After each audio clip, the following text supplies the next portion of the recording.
Here we are at the Forward Movement Podcast. My name is Renee Jean Lemieux, and we have entered the last episode of season two.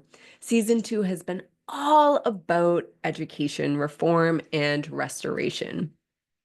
And this episode is all about closing, bringing to a wrap all of the guest speakers that have come into the season. There have been five guest speakers, all magically unique in their own ways. And also, all speakers have touched upon a red thread of golden nuggets that seems to be an overarching theme when looking into education reform and restoration. What does this mean? It means that regardless of where we are as educators, regardless of where we are as family members or parents or guardians for youth, there is a foundational structure that every single one of us has the opportunity and invitation to enter, play with, experiment with, and explore. Ultimately, this episode is all about gathering these little nuggets that have been elevated, bringing them to the surface. So, regardless if you have tuned into every episode this season, or if this is the only one that you've received this season, you will have a brief overarching exhale into what we have talked about so far. This season, we opened up with our first guest speaker, Casey. And Casey is a yoga instructor. She also teaches yoga certification classes, and she is a mother as well. So she brought in a really unique perspective around education and working with students outside of the academic setting where children go through schooling. Being mindful of this because it's still an academic setting, there's still information that's being received within the setting of yoga. And also, it's not this like, go to school K through 12 arena. Then we moved into our next guest speaker, Selena. And Selena, so grateful for the perspectives. Of course, everybody brought forward and also the perspectives that Selena had brought forward. She really touched upon the importance of understanding one's own ancestry and where one comes from to explore their own lineage. So Selena does a lot of focus and work with higher ed students into self-identity and getting really curious about their history and who they've come from and what strengths and challenges and beauties that lived in their lineage that led them ultimately to being born and being alive now. Selena's perspective is all around the power of removing oppression, the power of building systems that uphold equality and opportunity for all. And then we moved into Janae. Janae works with higher ed, and she's really interesting in her perspective because she's worked in the public school sector, in the nonprofit sector. And as a woman who's so passionate about literature, she really invited us all into being individuals who lead through passion, lead through their own individual inspiration within the classroom. Her belief and her experiment that she's played with over the years is when she as an educator is really passionate about something that she's teaching her youth and her students, then that passion ripples out and the students get even more excited.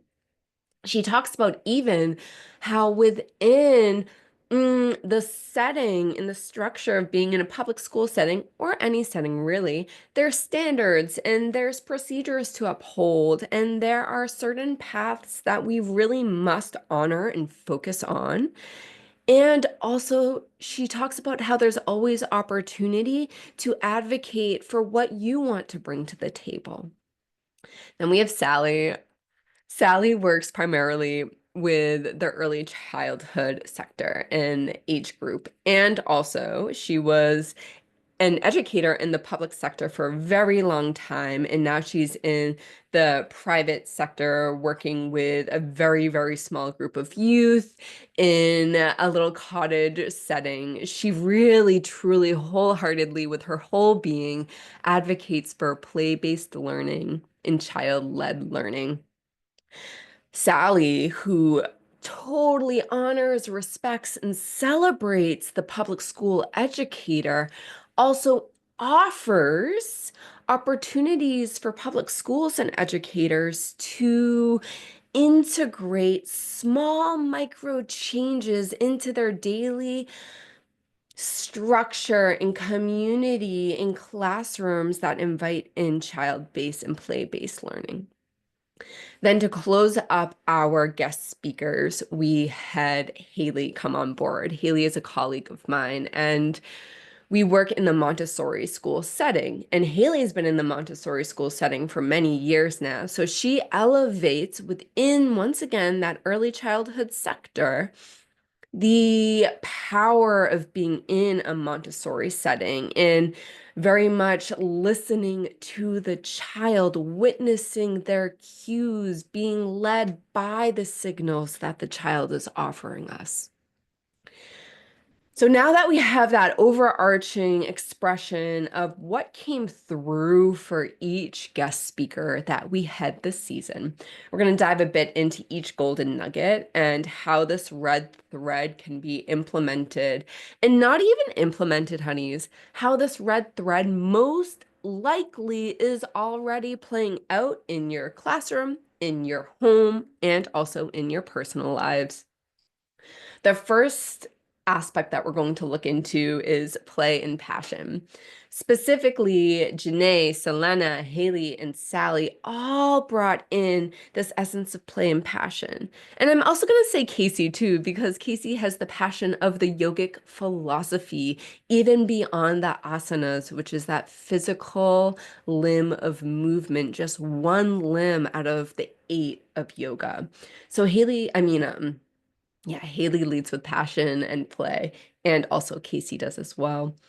So when we look at play and passion, why is play and passion important for youth, important for students of all ages, and my own individual belief that I am contributing to this season of conversation is why play and passion is so vital for the adult.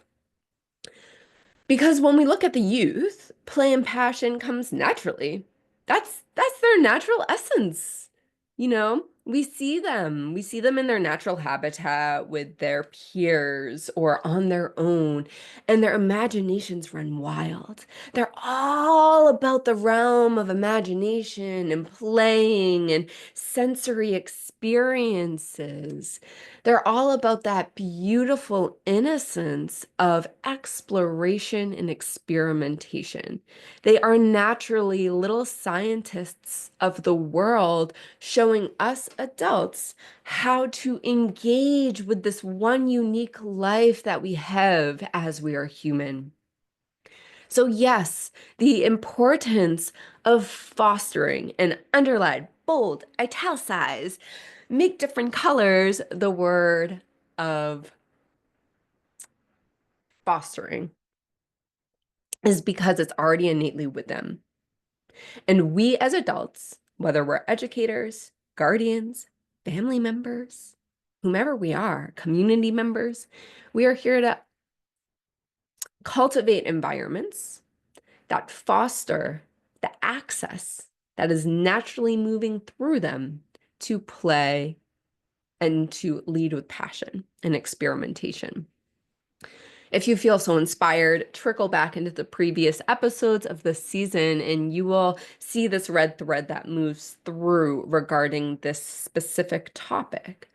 Now, when we look at the adult, the educator, the family member, the community member, this play and passion, and I know from experience, I'm raising my hand, like you're acknowledging and witnessing me in the share, is that it is almost impossible to access play, inspiration, and passion and imagination when I am, when we are in a state of survival, when we are in a state of heightened overload sensory experiences. We are so much in the analytical. We are not in the body. And what that means is that there is and overthinking and anxiety. And sure, we all move through these. It's not bad, it's not good, it's not right, it's not wrong. In the yogic philosophy, it's Madhati. And also, being in these states prevents the access for us as adults to be in that play and to be in that experimentation. And what happens there is, in my own personal belief, who we are inside the body, who we are as souls, is not able to move through us. We're not able to be moved into rooms, conversations, hands-on experiences that lead with our own inspiration. Now, when we are looking at the youth see this. They're always observing us. So they're seeing us in that state of being blocked off from the passion play and inspiration and imagination. And sure, that may not affect them that much. Like they may still continue to play and imagine. Yet, what I will say, and this is why it's so important also for the adult, for the educator, to be aware of their own relationship with play and imagination. Because what can happen is even when the children or the students aren't being directly affected by us being closed off and accessible to that inner play and inner imagination, what can happen is as an adult, we tend to grip. We tend to control the environment because we're already escalated. We're already in that state of survival. We're already feeling like in a subconscious level that the cheetah is chasing us. So there's this aspect of controlling the environment to return back to a perceived sense of safety. When this takes place, we are then controlling the environment of the youth. And when that happens, once again, I'm speaking from experience on my own individual journey that I still play out right now. By no means am I perfect. Like, this is an ever-growing, ever-evolving relationship of being in awareness with play and awareness with imagination. Is that we control the child's environment and then we block off their access to play. So see how we're in this like spiral? The children always accessible to play. The adult may or may not be in a state of heightened nervous system response, not being in the body, having a response of fear, anxiety, worry, concern. And then that spiral then trickles to the youth. And then now the youth are being cut off from their own access innately to play. And then it spirals. And then now it's making like a tornado or hurricane of nobody having access to what we came here to experience. It is my personal belief, and I believe Dr. Zach Bush mentioned this, is that there are two aspects that the human has contributed to this world. One is emotions, and one is creativity. And and with the emotions, we're naturally emotional beings. Some people experience and magnify the emotions of others, and then some people experience their own emotional wave. I am one of those. I experience an emotional wave that moves through me that has nothing to do with the external world. So we as humans experience the emotions, and we are also here to contribute creativity. And creativity moves through us when we have access to play and inspiration and experimentation. So, honeys, red thread, golden nugget of season 2 throughout all of our speakers, in one way or another, what was talked about was play and passion. And not putting it on the child to be the ones that hold this for the world. To be able to foster that natural, innate access for them by becoming real, real curious about how you are living this out in your own life. Yes.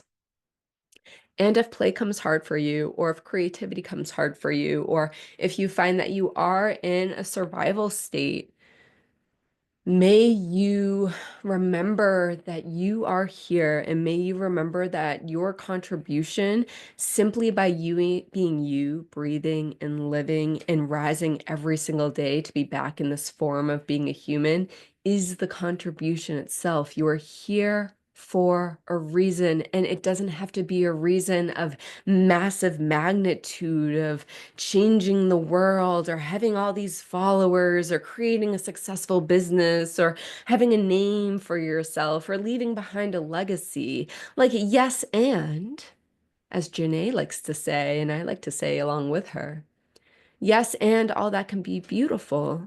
And the mere presence of you being alive is the contribution. Even in a state of survival, you are the contribution. Your breath is the contribution. And may you access the infinite amount of resources, and may you use your own integrity to filter through which resources are here to support you and which are clouding your memory or clouding your mind of really being in your body and having access to play. Another main theme in Golden Nugget that we talked about is community and connection. And, throughout each one of these nuggets, I could easily pinpoint what each speaker spoke about. And also, I invite you to go back and listen to the episodes because, in one way or another, every single guest who came on spoke about each one of these nuggets in their own unique way. Community and connection. Why is this important? We are humans. We're here to connect. We're here to be in community. And we'll see that with youth as well. The youth don't want to be isolated. The youth want to be in conversation with one another. The youth want to be able to be in community with you as an educator or as an adult in their world. And once again, we have a twofold here. It's not only about the youth. And you're going to find this out in this episode, if this is the only episode that you tune into, is that education reform is not about just the youth. It's about the adults. It's about how we're showing up as individuals. So when we're looking at any academic setting that you may be in, or any setting within the structure of being with youth that you are in, community and connection. Sally really speaks about this of being in community with your administration, fostering a relationship with your administration. So in the good times, you're connecting with them. And then when things get really hard, you have that safety and that connection to be with them and go to them and seek support. Selena talks about this community and connection of the lineage of your own individual community in the classroom, how elevating and being aware of who you are and where you came from and the line of your blood and your DNA is also the building of a spider web within the individual community of the classroom. All the students and the educator look around and we realize that we at some point all came from the same spot. Janae speaks about that. Janae speaks about the powers of community and how the students can collaborate together and how the conversations can be so potent. Casey speaks about this in yoga and in the classes and how she can witness how each student, yoga student, is individual in their own practice and yet also how there's a spider web amongst them. And as an individual, as both an educator and a human and a woman, I so often thrive in being in my own space. I can't say that enough. Like I do so well being alone, yet not all the time because I'm a human and we need community. And not the surface level of community, but the community of my heart is here, your heart is here, and now we are heart to heart. You see my heart, I see your heart. You see my soul, I see your soul. We're not gossiping. Mm-mm. We're creating. When we come into the community together in union and relationship with another, we are creating. Maybe we're creating big ideas. Maybe we're creating physical experiences or artwork with our hands. Maybe we're creating conversation. Maybe we're simply creating a frequency, an energy, a sense in the environment. Maybe we're creating a physical, visual expression of something in the environment. Maybe we're creating more art with our ears. We're always creating something. And isn't it interesting how this nugget, this golden nugget of play and passion, feeds into this community? I don't know about you, but whenever you're together with community in a space where love leads, in a space where fear and gossip take the back seat, in a space where the ego isn't driving the steering wheel in the car, in those spaces, you will so often see that inspiration is always there, always. Play is always there. Creativity and experimentation is always there. Birthing something to new is always there.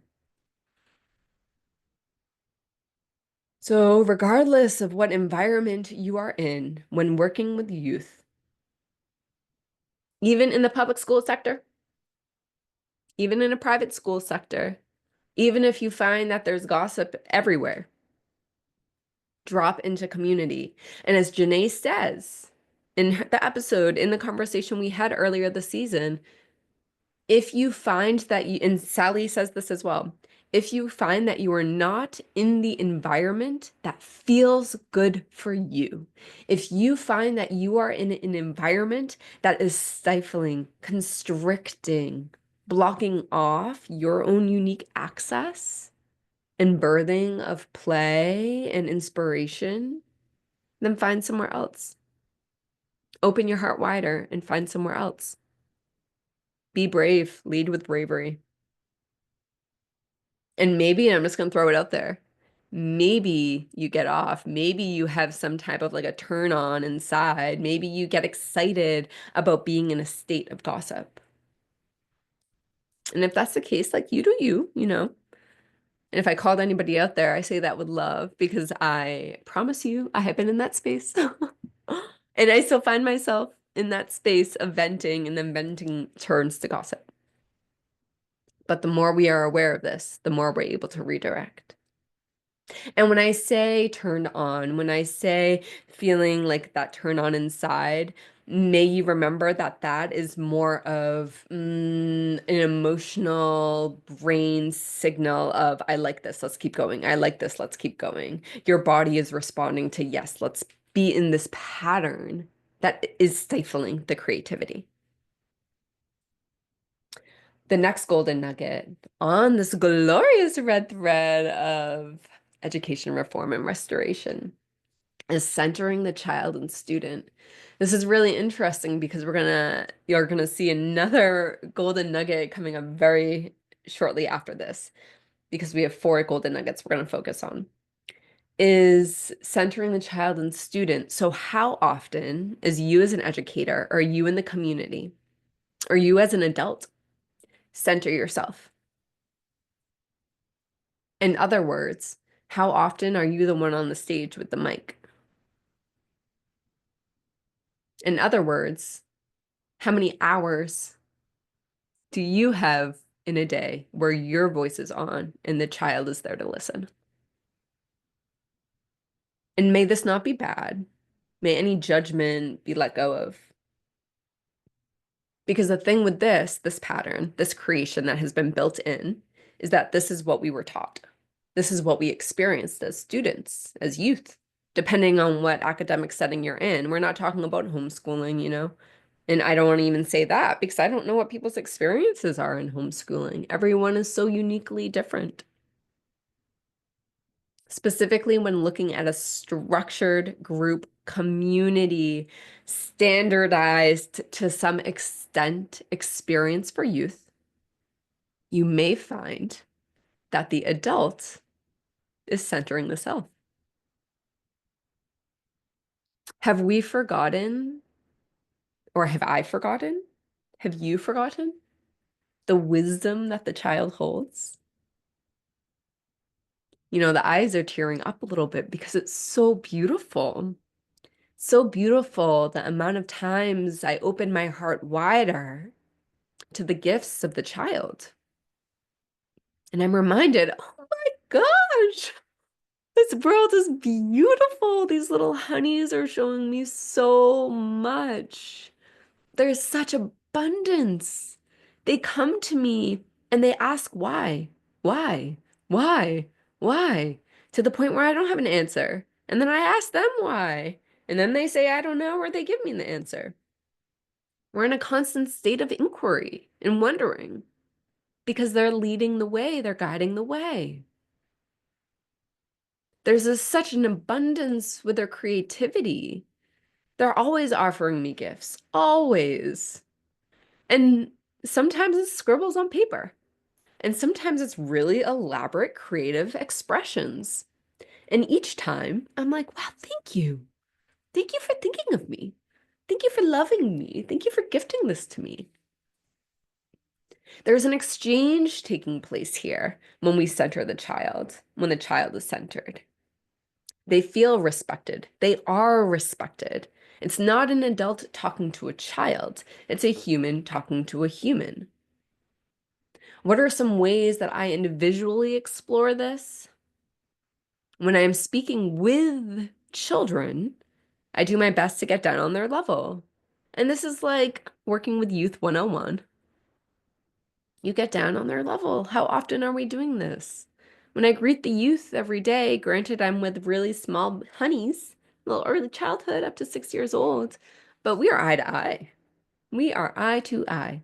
Unless they don't like me being eye to eye, then I listen to their cue and then I stand up. Sometimes they're like, nah, we don't want you. We don't want you right there. But be eye to eye. When we're speaking with them, we're not speaking to them. So what does this mean? It means there's open-ended questions, and not open-ended questions just to hear their voice, open-ended questions to receive their response, to receive their ideas. It's not just giving them space and time to talk. It's truly wholeheartedly being in your person, being in your human, and opening up your heart to them. And remembering that everything they say, you may not already know it. Drop your ego, honeys. They're going to say things that you never thought of before. You're not better. Just because you've had more years on this planet, you are not better. We are same. If anything, they are less manipulated by society, by family, by community, by schooling. They've had less years to be shifted and changed and pressured and altered and boxed in. They're more unique and authentic in their own space than we are. That's a gift. That's such a gift. So in this journey of education and reform and restoration, may we center them. May we center them. Circle back in previous episodes, and you're going to see multiple different perspectives and nuggets of ideas that come through when it comes to centering the child. This little burst was simply my own expression and my own perception of having the child be in the center. Lastly, for our nuggets of gold on this red thread of all of our guests this season is fostering and invest in the ever-evolving relationship with yourself. Oh my gosh, how funny is that? How funny is that the last nugget was about centering the child? And then the final nugget that I'm bringing to the table is centering yourself. When I say this, there's a very important difference. When we center the child, it's when we are in the space of the child. When we center the child, it's when we are in their environment. The school classroom is not your environment. It's their environment. Sure, you can feel good in your environment or in the environment that you create for them and with them. But at the end of the day, if you're feeling like really overstimulated, hello, me all the time, kind of, sorta. I got the loop earplugs that helped immensely. But the children are totally, mostly okay working in a state of perceived chaos because it's their environment. Yet when we're looking at fostering and investing in the relationship with the self, what this means is that on your own time, you are investing in you.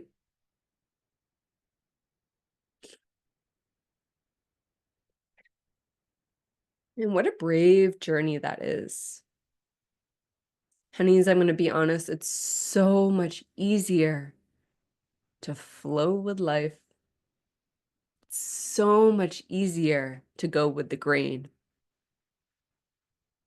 It's so much easier not to have a curiosity about how you tick. It's so much easier to numb out and disassociate all the time. Does easy equal happy? Does easy equal peace?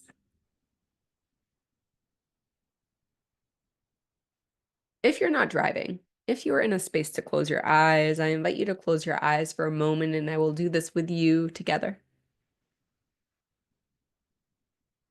Maybe if you have access to this ability, you press the feet into the floor and ground yourself, earth yourself, root yourself into the space that you are in.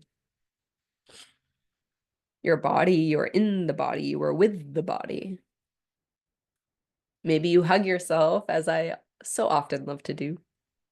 Or maybe you place your hands somewhere on your body and simply remind yourself that this body you are always with, always, always, always, always. And now you bring forward the wondering and the inquiry and the curiosity that is this. What is my relationship with myself? Breathe deep into your belly. Breathe deep towards your belly.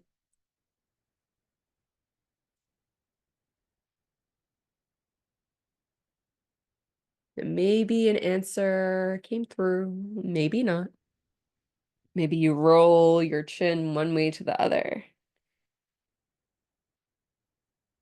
And as a dear friend and mentor, Riona, taught me, is when you open your eyes back up, may you reorient back to your space.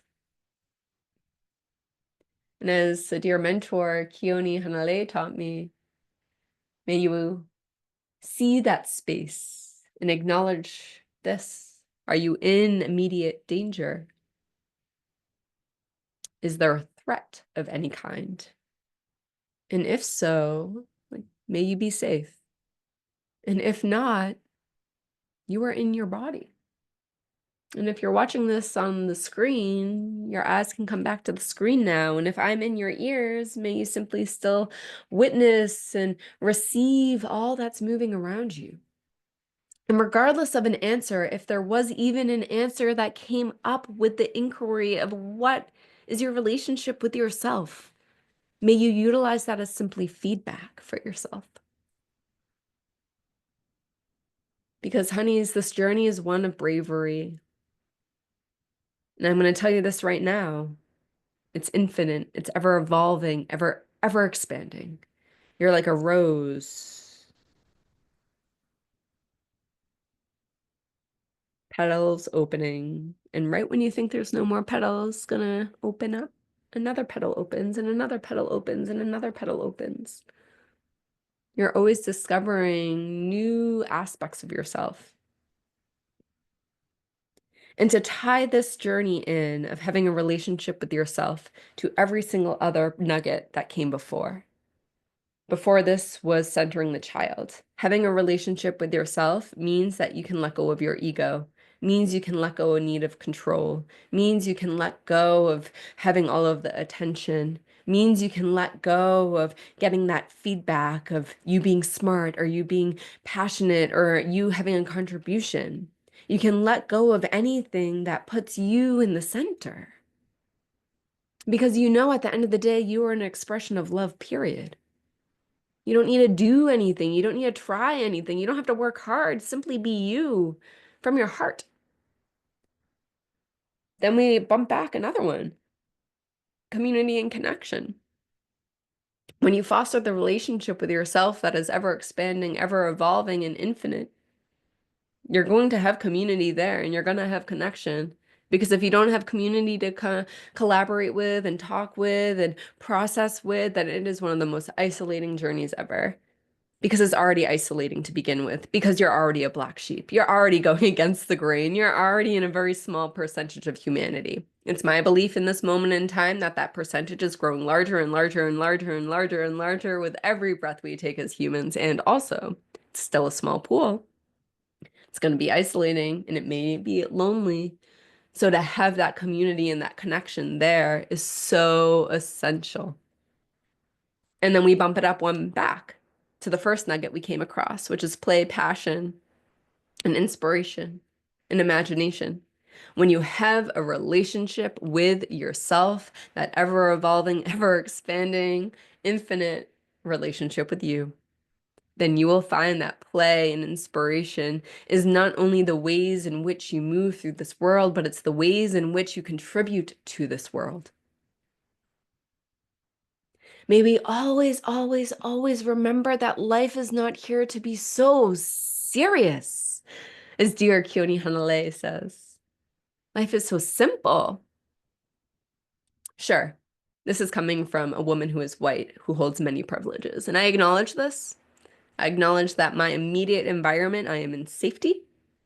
I acknowledge that I have many opportunities, and I acknowledge I live in a system and in a structure that offers me those opportunities where I am not oppressed. Sure, one could say I'm a female, I'm a woman, so like in that state, but even taking that off the table, because please, I believe that we can enter any room and we can be exactly who we are. And the moment we lead with our hearts open, doesn't matter if we're a female or a male or not identifying with either. If the heart is open, that is going to completely shift the environment we're in. If it doesn't shift the environment we're in, you're going to find yourself either choosing to depart from that environment or you're going to witness how those in that environment leave. So that play and passion is simply who you are naturally. So when you have a relationship with yourself, hello, creativity overload, honeys, creativity overload. And we all have those shadows. We all have those murkiness. We all have the conditioning because it's the world we live in. It's the world we live in. And to always, always, always be grounded and rooted in no right, wrong, no good, no bad. We make choices, we get feedback. We make choices, we get feedback. That feedback is up to you. What you do with that feedback is up to you. This entire season, I hold so close to my heart. As an educator working with youth for the past 20 years, as someone who has been in multiple different environments with multiple different ages, as someone who has moved through the public school sector and felt so alone, so isolated, and was deemed stupid. As a woman who is more herself than she has ever been since she was 5 years old. As a woman who does her very best to lead with play and open her heart wider and wider and humbly and bravely enter places that are scary. And I'm not talking about physical spaces. I'm talking about the internal world. What areas terrify me so much that lives within me? Different beliefs, different memories, different thoughts that I don't want to touch. We're here to experience the senses of being human. For far too long, I disassociated from life. For far too long, I leaned on substances and leaned on technology to not be where my feet are. Or as a honey love of mine says, be where your hooves are. This journey is to remember that you are a human contributing to this world. And that contribution doesn't have to be something that you were taught or shown to be. That contribution can simply be you in your natural state. So when we're looking at education reform and restoration, what we're looking at is becoming so aware of who you are as an individual, your background in your own individual life, your background in your family life, and your relationship with yourself. That it doesn't matter what classroom you're in, doesn't matter what educational setting you are a part of. You will find that your heart is open and the children are the ones leading us, and the children are the ones guiding us. In this season, we have heard from yoga teachers and early childhood educators and higher ed educators in the public sector, in the private sector, in the nonprofit sector, in the Montessori sector. We have had 5 different guest speakers. And each episode is so unique. Yet what you will find is each conversation are embedded with these 4 nuggets, golden nuggets on this red thread. And my words, my beliefs, the ones that I hold in this breath, in this moment in time, are simply one very small contribution to this entire season. May we lead with love. May we be so curious about this life. And may we always, always, always remember that we are simply human, making choices and getting the feedback from those choices. If you have a desire, a curiosity, or a wondering about this relationship with yourself, I offer the reading and the guidance through the human design system. It's a system I'm so passionate about. It has truly shifted the direction of my life. This system has shown me all of the aspects that I have within me naturally, innately, that I once deemed as bad, and how those are actually my superpowers. Dun, dun, dun. And the system is not from a dogmatic space. The system is not a right or a wrong. The system is simply a guidepost, something to experiment with in your life. So if you are so excited about your relationship with yourself and really connect with me as a human and the way that I transfer information and the way that I offer loving guidance, then may you reach out to me. You can find me on Instagram at I am Renee Jean Lemieux. Scratch that. You can find me on Instagram at Renee Jean Lemieux. Or you can email me. All the info will be in the bio here and the notes. So I leave you with this. Love yourself, love your students, and lead with curiosity. Thank you to every single guest speaker who has been here this season. I love you. I see you. I receive you so deeply. And at the end of the day, may we remember that we are all rising together.